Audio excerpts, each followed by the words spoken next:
This is Mission Control Houston. The International Space Station Flight Control Room and its team of flight controllers is watching over systems aboard the station as it has for the entire week and around the clock. The flight control team has been overseen through the daytime hours by veteran flight director Ed Van Cise all week long. He has served along with other flight directors to support station operations from here in Houston around the clock, as do flight control teams at other facilities around the world. The station has been in excellent shape all week. There have been no major systems problems whatsoever, allowing the crew on board to focus on experiment activities and adjusting to life in space for some of the crew members as well. The Expedition 38 crew spent much of the week in various types of experiment operations around the station. As they wrap up this week together as the newest expedition, the 6 crew members will be together until mid-March, when the next transition occurs to Expedition 39. The continuous human presence and 6 crew members means a number of experiments can be ongoing and tended simultaneously in different experiment facilities. The transition to Expedition 38 actually dates back to last Saturday, when a formal ceremony was held to hand command of the station to Oleg Kotov from departing Expedition 37 crew commander Fyodor Yurchikhin.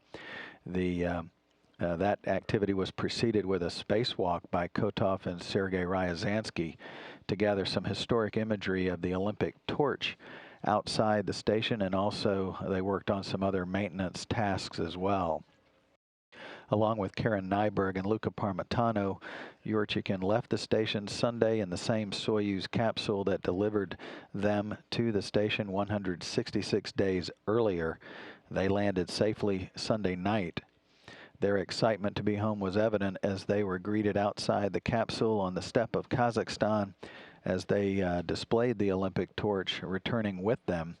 It will continue its journey to the 2014 Winter Olympics in Sochi, Russia, this next February.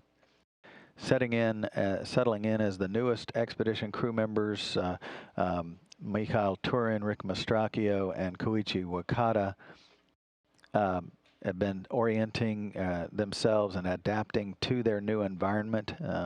That was essentially a part of their daily routine for the week, as well as refresher training for any emergency that may take place aboard while they are there as well.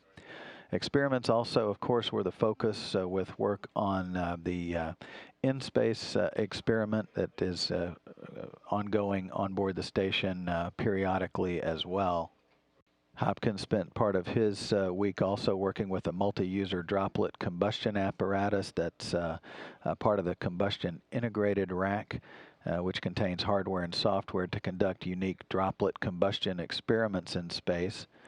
Mastracchio also worked with that in-space experiment mentioned a moment ago, which investigates structures of paramagnetic aggregates for colloidal emulsions, essentially studying colloidal fluids and how they're classified as smart materials as it transitions through a solid-like state in the presence of a magnetic field.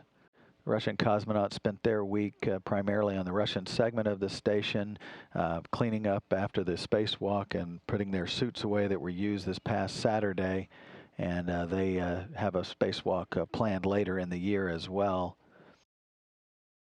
The Selectable Optics Diagnostic Instrument, or SODI, experiment is being prepared on board this week for future testing that will be conducted when samples for that experiment arrive later this year with future arriving vehicles.